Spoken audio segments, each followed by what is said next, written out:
में विराजमान है। परंतु प्रेमी भाई बहनों, जब तक पर्दा नहीं खुलेगा खुदा का दीदारे दर्शन नहीं हो सकता, जेल खाने से छुटकारा नहीं हो सकता। छुटकारा जब होगा जब हम अपने फैले हुए ख्याल को इन 9 द्वारों से निकाल करके 10वें द्वार में एकाग्र करें, मुर्शिद से प्रेम करें, मन को इंद्रियों के फंदे से आजाद करें, तब कहीं राह दिखती है, रास्ता नजर आता है, उस मालिक का दीदारे दर्शन होता। लेकिन प्रेमी भाई बहनों, बड़े ही अफसोस की बात है कि जिस तरह से कुम्हार को हीरा मिल गया, उसे हीरे की परख नहीं थी, उसने हीरे को गधे के गले में बांध दिया। ठीक उसी तरह से मनुष्य शरीर उत्तम से उत्तम है, लेकिन इंसान इसकी कद्र नहीं करता। खाने पीने ऐशो इशरत में अपने जन्म को बर्बाद कर देता। महात्मा प्रेम से समझाते हैं कि भाई करोड़ों युग भोगने के बाद में, जन्म जन्मांतरों के बाद बड़े ही सौभाग्य से तुम्हें यह मानव तन प्राप्त हुआ। कुछ अपना भी काम कर लो, अपनी जीवात्मा के कल्याण के लिए थोड़ा बहुत विचार करो। परंतु हम दुनिया के जीव अपना काम नहीं करते, सारी उम्र पराये कामों में, पराये धंधों में फंसे रहते। अपना घर लुटा जा रहा, दूसरों के घरों की चौकीदारियां करते, अपना बोझा उठाया नहीं जाता, पराये गधे बने बैठे हुए अपने आप को भी धोखा देते और दुनिया को भी धोखा देते। होश जब आता है, जब अंत समय आता, जब मौत का वक्त आता, तब हम रोते और चिल्लाते हैं। उस समय हमारी कौन पुकार सुनने वाला, कौन हमारी दर्द भरी आवाज को सुनने वाला। महात्मा प्रेम से समझाते कि मिली नरदेह यह तुमको, बनाओ काज कुछ अपना, पचो मत आए जग में, जानियो रैन का सुपना। प्रेमी भाई बहनों, जिस तरह से रात को हम सभी लोग घंटे 2 घंटे के लिए स्वप्न देखते हैं, हालांकि उस समय पर हमें स्वप्न सच मालूम होता है, असली प्रतीत होता। लेकिन जब सुबह उठते हैं, जब आंख खुलती है, तब होश आता है कि नहीं, हम तो स्वप्न देख रहे थे, यह सब भ्रम है। ठीक उसी प्रकार से यह दुनिया भी 10, 20, 100 साल का स्वप्न है। अब आप कहोगे हम जाग रहे हैं, परंतु प्रेमी भाई बहनों, ऐसा हरगिज नहीं है। जिस दिन मौत का वक्त आएगा, आप रोओगे, हाय हाय करके चिल्लाओगे, हाय हमने सारी जिंदगी यूं ही स्वप्न में गुजार दी, जागने का समय अभी आया, जो कुछ करना है अभी करना है। लेकिन प्रेमी भाई बहनों, अब पछताए होत क्या जब चिड़िया चुग गई थी। प्रेमी भाई बहनों, जिस तरह से मरीज को मिश्री कड़वी लगती है, हालांकि मिश्री कड़वी नहीं होती, बल्कि मरीज के मुंह का जायका कड़वा होता। उसे चाहे कितने अच्छे अच्छे भोजन दे दो, अच्छे अच्छे व्यंजन दे दो, उसे अच्छा नहीं लगेगा।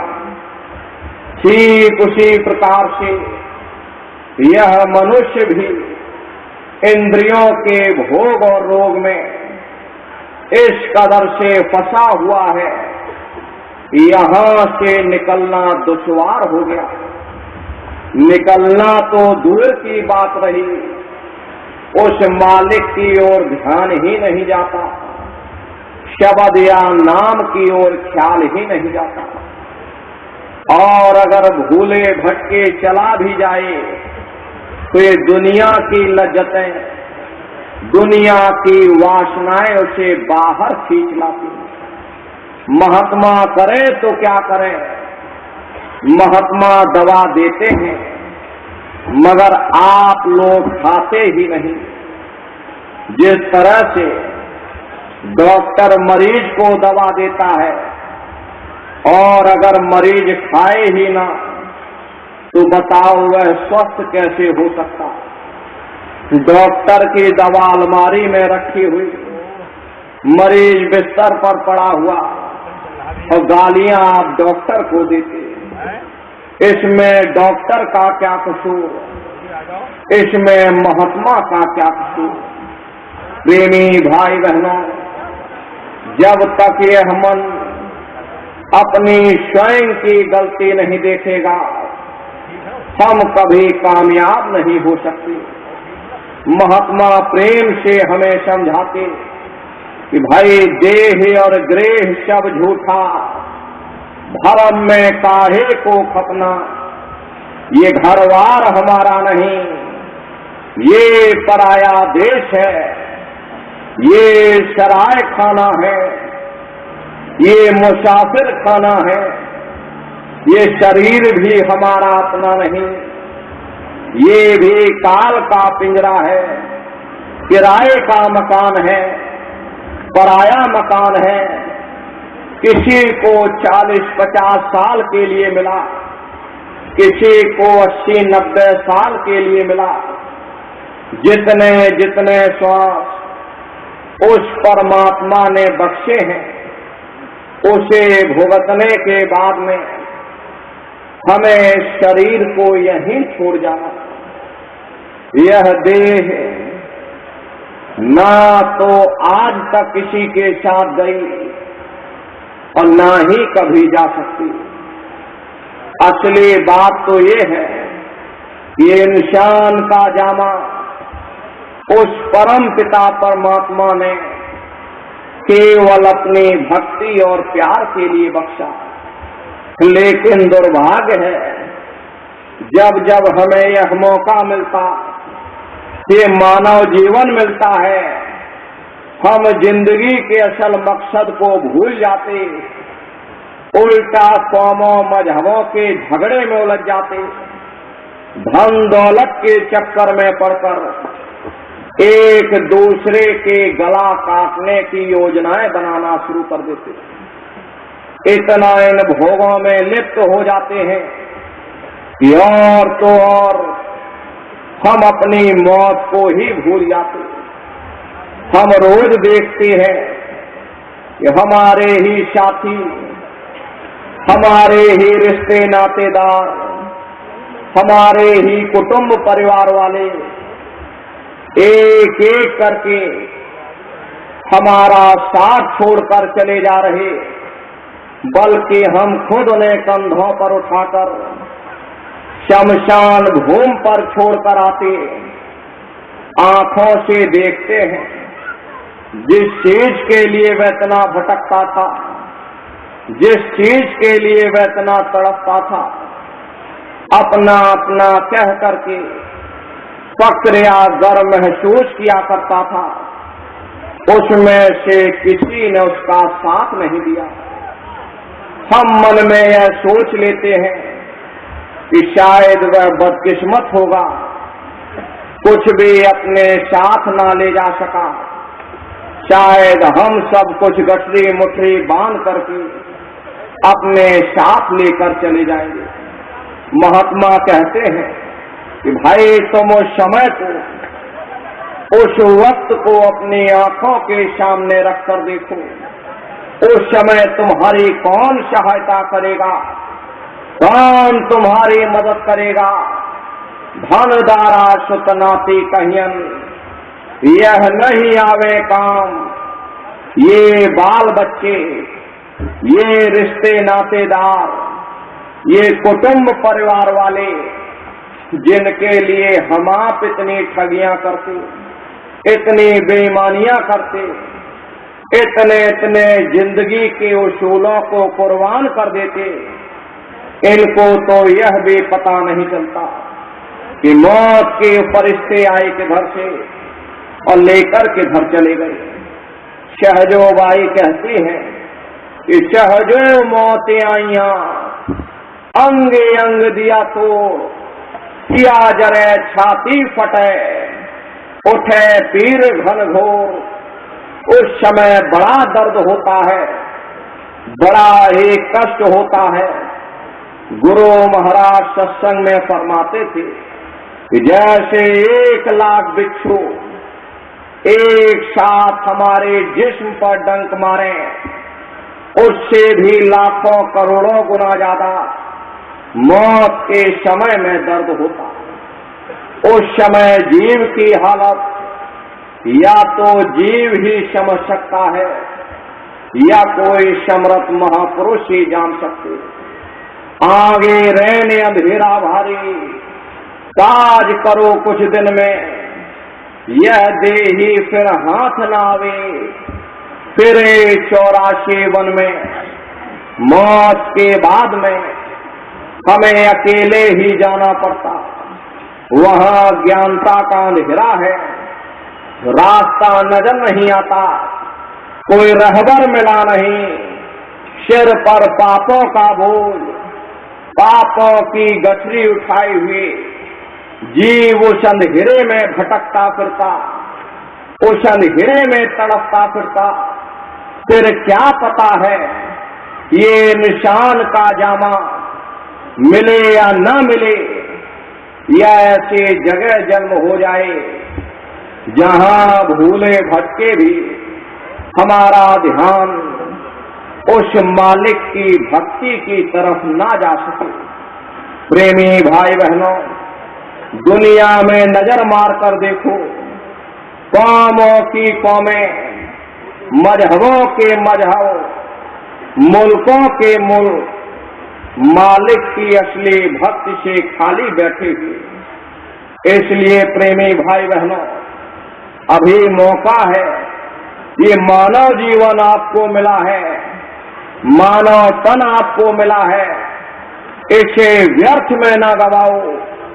एक एक श्वास 1-1 करोड़ रुपए के बराबर है।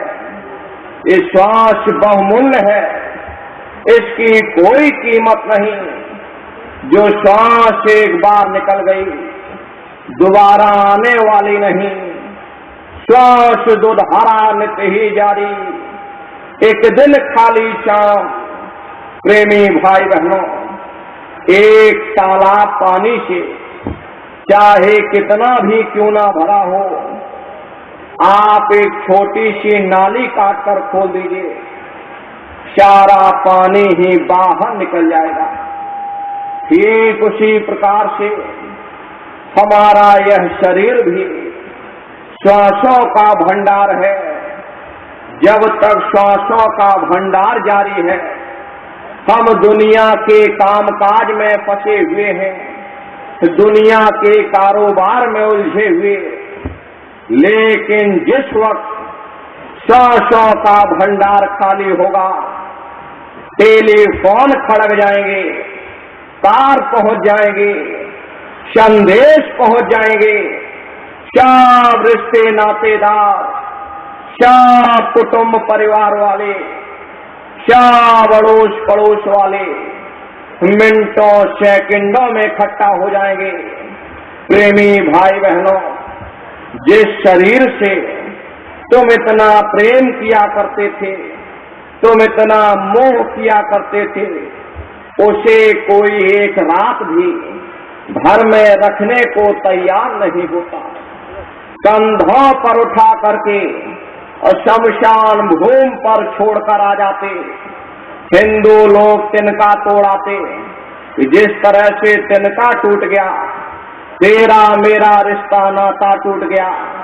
मुसलमान, सिख या ईसाई लोग खाक की मिट्टी कब्र में डाल देते कि जो मेरे लिए खाक की मिट्टी है वह मेरे लिए तू है। सब बताओ प्रेमी भाई बहनों, जिन रिश्ते नातेदारों के खातिर, जिन कुटुंब परिवार वालों के खातिर आपने सारी जिंदगी गुजार दी, इतना इतना कष्ट सहा, इतनी इतनी मुसीबतें सही, सब ने मिनटों सेकंडों में रिश्ता नाता तोड़ दिया। महात्मा कहते हैं कि कुटुंब परिवार मतलब का बिना धन पास नहीं जाए। ये रिश्ते नातेदार, ये कुटुंब परिवार वाले, ये सब मतलब के संगी साथी हैं। खरे प्रेमी भाई बहनों, यदि आपकी जेब में पैसा है तो सब जैसे तैसे आपसे रिश्तेदारियां कायम कर लेंगे।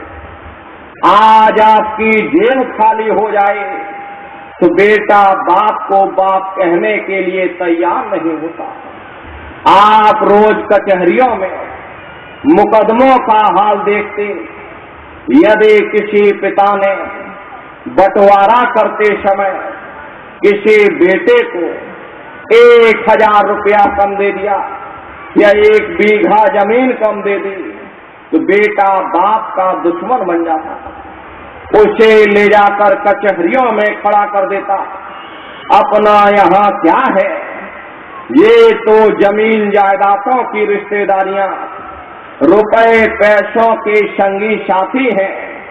प्राण बाद में निकलते हैं, बांटने वाले पहले ही शोर मचाना शुरू कर देते हैं। महात्मा हमें प्रेम से समझाते कि भाई मशक समान जाने देही, बहती आठों याम। मशक होती है, चमड़े की बनी हुई होती, और हम उसमें हवा भर करके नदी या दरिया को पार किए चले जाते। अगर मशक से हवा निकल जाए, मशक तो डूब ही जाती है। जो लोग उसका सहारा लेते वे भी पानी में डूब जाते। महात्मा प्रेम से समझाते हैं कि भाई तुम्हारा शरीर भी उस मशक के समान है, इसमें सांसों की हवा भरी हुई। जब तक सांसों की हवा जारी है, हम माया मोह के जाल में फंसे हुए हैं।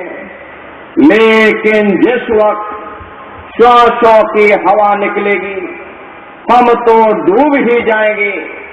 जो लोग हमारा सहारा लेकर इस दुनिया में अपना वक्त काट रहे, वे भी घबरा जाएंगे, रोने चीखने चिल्लाने लगेंगे। प्रेमी भाई बहनों, बड़े बड़े राजा महाराजाओं की मशकों से हवा निकल गई, सारी जिंदगी गुजार दिया किला बनाते बनाते। आज उनके किलों को जाकर देखो, आज खंडहर बने पड़े हुए हैं। एक समय हमारा भी आएगा, हमारे भी मशक से हवा जरूर निकलेगी। महात्मा हमें प्रेम से समझाते हैं कि जीव सब लोभ में भूले, काल से कोई नहीं बचना। सारा संसार काम क्रोध लोभ मोह अहंकार की आग में जल रहा। सारा जगत काल का चबेना है। कबीर साहब ने कहा कि जगत चबेना काल का, कुछ मुख में कुछ गोद में, करोड़ों कौमें आई और चली गईं, बना कुछ भी नहीं। हैरानी इस बात की होती है कि हम लोगों को रोज मरते हुए देखते हैं, मगर हमारा ही मन कह देता है कि मरने वाला तो नहीं, कोई दूसरा ही है। काम क्रोध जैसे डाकुओं ने हमारी बुद्धि पर कब्जा कर रखा, हम लोग विचार नहीं कर पाते। प्रेमी भाई बहनों, आप सभी लोग बुद्धिमान हैं, स्वयं विचार करके देखो। आप कहीं किसी सफर पर जाते हैं, यहाँ लखनऊ भी आए हुए हैं, तो पहले से ही सारा इंतजाम, सारा बंदोबस्त आपने किया होगा कि किस तरह से जाना है, ट्रेन से जाना है या बस से जाना है, गाड़ी से जाना है या मोटर से जाना है, कहाँ जाना है, कैसे जाना है, रास्ते के लिए क्या क्या सामान ले जाना है, पहले से ही सारा बंदोबस्त, सारा इंतजाम आपने किया होगा। परंतु आप यह कैसे भूल गए कि शरीर को छोड़ करके हमें कहीं और भी जाना है, किस राह जाना है, कैसे जाना है, कहाँ जाना है, रास्ते के लिए क्या क्या सामान ले जाना है,